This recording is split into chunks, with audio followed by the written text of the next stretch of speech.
marathon des mots en ligne. Quel est le premier mot qui vous vient comme ça pour évoquer la situation que nous traversons actuellement dans le monde? Je dirais que je suis incertain. C'était un moment d'incertitude, pour moi bien sûr, mais aussi pour mes enfants, pour mes proches. Enfin, c'est, une période où on s'est, voilà, retrouvés, sans école, sans restaurant, sans cinéma, sans nos amis, sans notre famille et ça a été de ce point de vue-là, un écroulement des certitudes. Voilà. Alors, vous mettez également en question nos certitudes dans votre dernier essai qui s'appelle Des hommes justes aux éditions du Seuil. Il a été publié dans la collection qui s'appelle Les livres du Nouveau Monde. De quel nouveau monde avons-nous besoin aujourd'hui concernant l'égalité des sexes et en quoi est-ce que la littérature peut y contribuer? Bah, disons que je suis fier d'être dans cette collection qui porte bien son nom, Les livres du Nouveau Monde. Ça doit inventer un monde nouveau et notamment se heurter, se confronter aux défis qui nous attendent. Je dirais qu'il y en a, il y en a, il y en a trois. Il y a d'abord le défi écologique, celui du réchauffement climatique. Il y a ensuite le défi de l'injustice sociale, du capitalisme à réformer. Et enfin, le troisième défi, qui est celui que j'aborde dans mon livre, c'est la justice de genre et le fait que le masculin doit être réinventé, plus exactement euh, politisé. C'est-à-dire que le masculin, à mon avis, doit être une question qu'on doit se poser individuellement, psychologiquement, bien sûr, mais surtout collectivement, politiquement. Donc voilà, ce sont trois grands défis, à mon avis, ce sera les trois grands défis du XXIe siècle. Et ce n'est pas un hasard si mon livre est paru dans la même collection que celui de Thomas Piketty, qui aborde bien sûr le deuxième défi. Et en ce sens, voilà, je suis fier qu'on puisse en quelque sorte dialoguer dans cette collection. Alors, vous êtes historien et tout au long de ces pages, vous nous menez du patriarcat aux nouvelles masculinités. Pourquoi est-ce urgent et non pas utopiste de vouloir définir une moralité du masculin, comme vous l'appelez?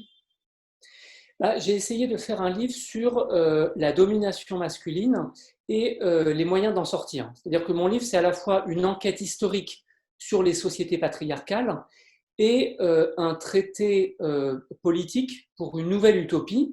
Et cette nouvelle utopie, c'est ce que j'appelle les nouvelles masculinités, c'est-à-dire des masculinités qui seraient compatibles avec les droits des femmes et les droits de tous les hommes.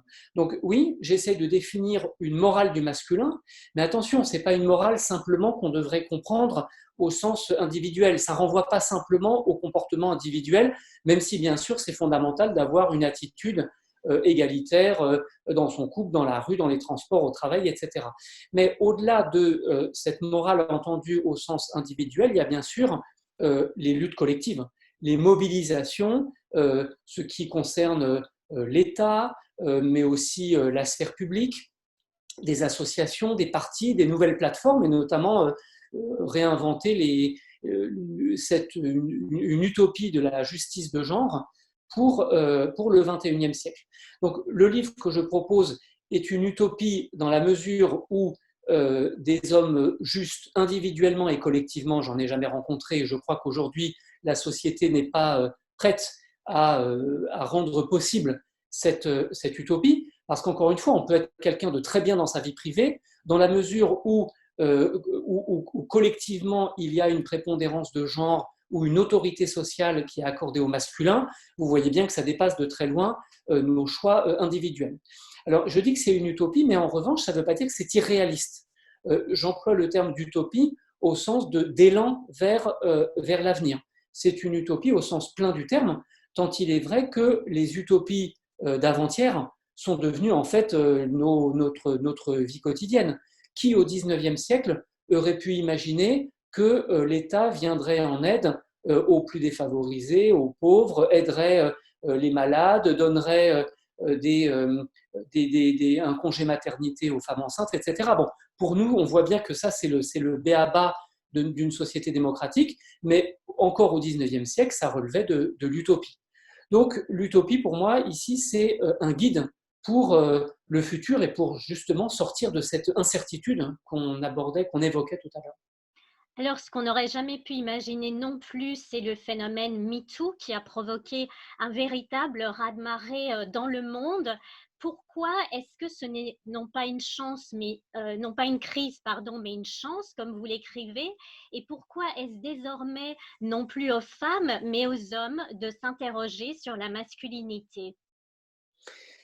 MeToo a été plus qu'une révolte, une révolution, c'est-à-dire révolution de la parole, on l'a dit, mais aussi une réflexion sur les situations de domination qui s'imposent bien au-delà de la question des violences sexuelles, des situations de domination qui s'imposent au travail, dans la rue, dans la famille, dans notre couple.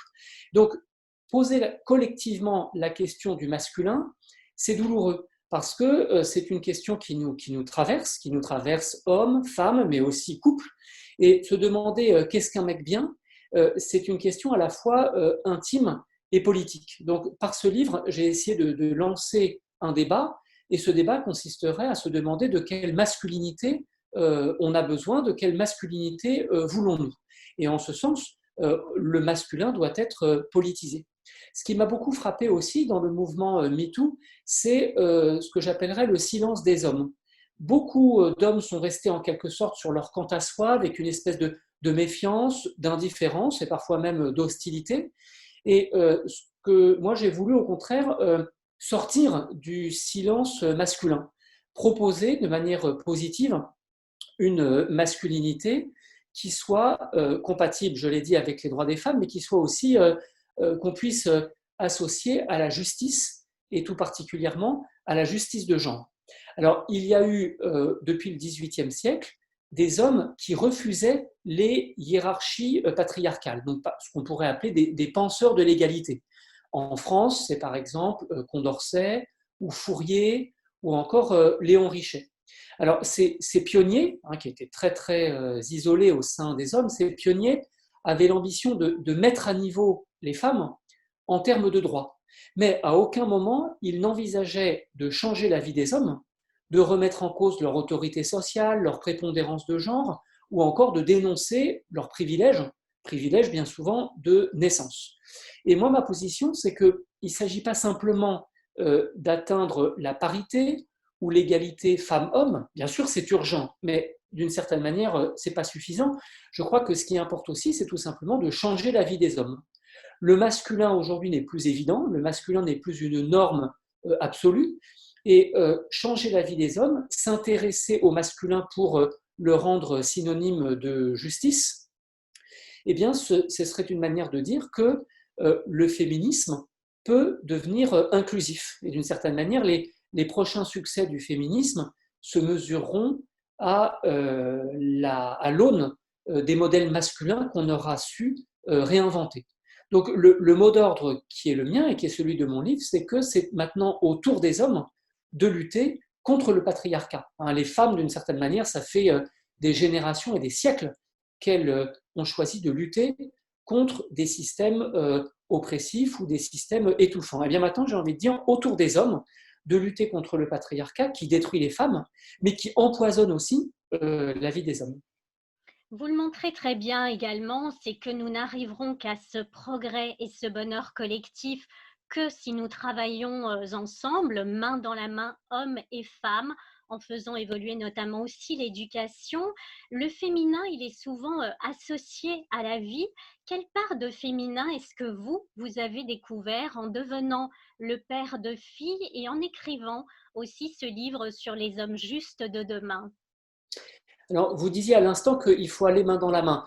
Je ne dirais pas exactement ça parce qu'il ne faut pas se cacher l'idée qu'il y a des luttes, il y a des conflits, et que les hommes soient critiqués, remis en cause, et qu'il y ait des formes de combat collectif, après tout, c'est normal. Donc, que les hommes soient aussi ouverts à la critique. Alors, l'idée de dire que c'est main dans la main, il faut aussi avoir le sentiment qu'il y a un combat à mener et aussi des luttes sociales.